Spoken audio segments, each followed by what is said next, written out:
Kapag-enjoy sa pulo ka usa, ato sa ilalamo ng pulo ka isa. Dahil mo duel sa kada usa. Amen? So, sa unang lima, alis sa tasa, anong memorize ta, ato sa bahin ng kalula. Okay? So, ato sa unang lima ka usa. Una is one Bible sa Biblia. Ito ha? One God. So, sa Diyos. Sunod. One Christ. One Christ. Sunod. One Spirit. So, God, Christ, Spirit. Sa kalima. One life. One life. Muna ang first 5 reasons ha. Ito muna ang factor ang gauna gini. Kaya kaning ikaduha, ang ikaduhang lima, lukuha naman eh. Sa alita sa gaunang lima ka usa. No? Ang sunod na lima ka usa, lukuha na. Okay, again reason? One Bible. One God. One Christ. One Spirit. One life. Amen. Ayun, tungod aning lima ka usa, dunay na palugwa. Na lima ka usa. Masaya rin na palugwa na lima ka usa. So ano? Okay, ano? One salvation. Nabasan. Sunod.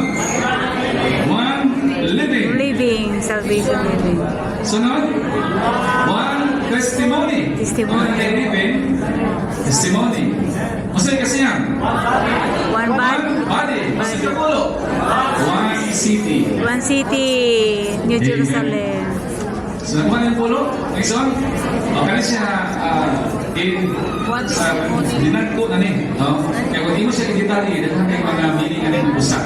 So, again, atong i-recite, atong i-declare ang 10 ones. Number one Bible. One God. One Christ. One Spirit. One life. Sunod. One salvation. Sunod. One living. Sunod. One testimony. One body. And one city. Wow. Praise the Lord. Kasi samtang nagbasa ka, dahil mga musulog na mga dili, di ba? Foreign element sa imong brain. Di ba? Busa, pag doon sa pulong, brainwashed. Hallelujah. Amen? Brainwashed. Mugasan. Antang mga anod ng mga defilements. So, naduwa ko, dahil ko kamali yung basa Bible, na may mga isuon nga na sila'y tinuha, burden, no? Na sila'y desire to read in 1 year. No? To read in 1 year. Na may i-share pa isuon sa brother. Na mga isuon nga na sila'y desire to read the Bible once a month. Kailan mo di Watch Money? Kung saan mo si Watch Money? Na siya desire to bago pa siya, no? Sa pang-si Ginoo ba? Once a week. Humano niya ang New Testament once a week. In other words, in 1 year, kapila, 52 times. Mahuman nagbasa ang New Testament. Huwag kay trabaho na ito, no? Wow, that's Watch Money. Manang kuhan kayo tayo. Full kayo. Mga son? Busa, inos ba di Watch Money? Ikot to niya ang pulong. Watch Money. Yun siya. Pag naman kayo sa Nintendo Play siya ng pulong. Tingnan siya. The Bible is our only standard. Amen. We are not. No? The Bible is our only standard. What is yung standard? Ang Biblia. We are not afraid to preach the pure word of the Bible. Even if men oppose. Di sa pag-oppose, tatanang tao o supa, di siya mahadlok musangyaw sa pure word of the Bible. Naisumpay. But, if it is not the word of the Bible, we could never agree, even if everyone approve of it. Pwede ba sa English na to? Why na yung standard? Di mahadlok mo sangyaw, basta kay sa putli, basta kay dito sa Biblia, di sa pag-mu-oppose ang mga tao, di mahadlok. Pero, kung dili siya, gikan sa pulong sa Biblia. Di tamo uyon. Bisang pagtibuok kalibutan, nagbuhat anak. December man ron. Uyon mo dili. Balo mo sinuna, no? Ha? Uyon mo dili. Ah, botang i-mention pero nakasinabot na ta. Sinabot na ta rin.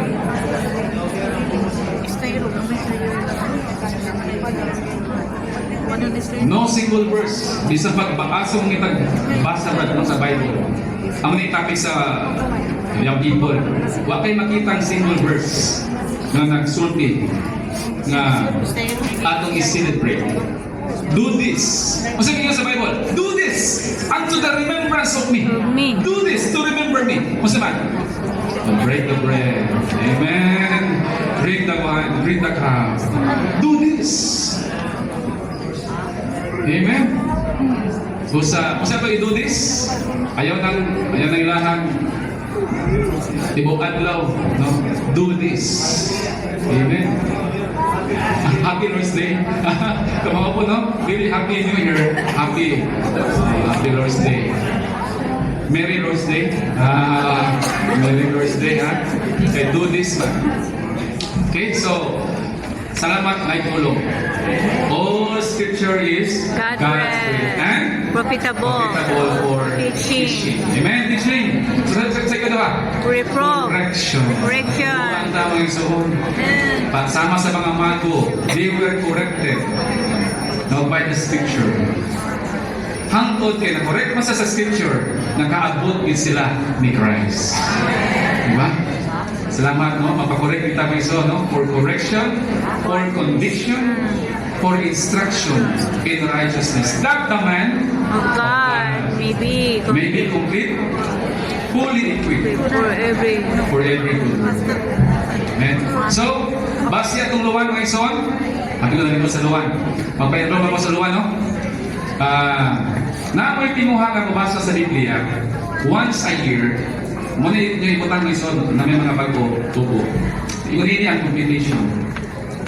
Gusto mo mahuman ang Biblia at basa New Testament sa usa ka bulan, bubasa ka 10 to 12 chapters a day. Pulo na tusdusin sa usa ka bulan. Pero, rakutak na, arin na sa tinuig. Dami sa tinuig. Ano mahuman din mo usa ka tuig ang Biblia? Bago ang tugod. Pag-praktikal yung pagdasig ninyo. Kung akugod. Pila ka kapitulo ito pasahod? 3 chapters a day. Ade, di ra Mahuman bukat. mo ang bagong tugon, usa ka tuig. With footnote na na. So, 3 chapters a day. With footnote na ba? Sorry, ang Old Testament. Old Testament, 3 chapters a day. Okay, basta ka ng Old Testament. No, sorry. Ang mali ng Old Testament, 3 chapters a day in 1 year. Rapture-ready believers. Wow, praise the Lord, amen? Rapture-ready believers. Rapture-ready believers. Mga people, are mag-overcome ka sa world. Young people, grabe ang world, night air. Mas ang mahal doon para mag-overcome ka sa world. We need His We word. need the word. Amen. We need the word. Ang sikreto may son, never neglect. Get up a habit, reading the Bible, and never neglect your daily living.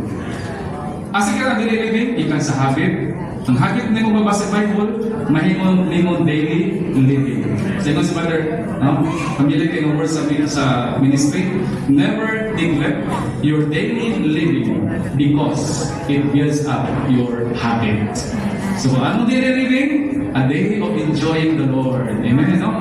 Ato nga po, pag-pray, Lord, mapot ang mga ison, Lord, make every day a day of enjoying. Make every day a day of enjoying, no? Kung di mahimo itong living, mga ison, then never neglect your daily living. Ano man? Mahimo din siya natong habits. So, praise the Lord. Amen?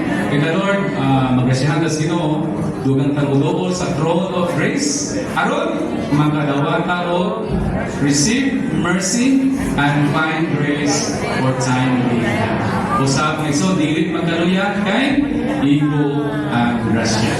Kita makahimo pero ang grasya makahimo isip.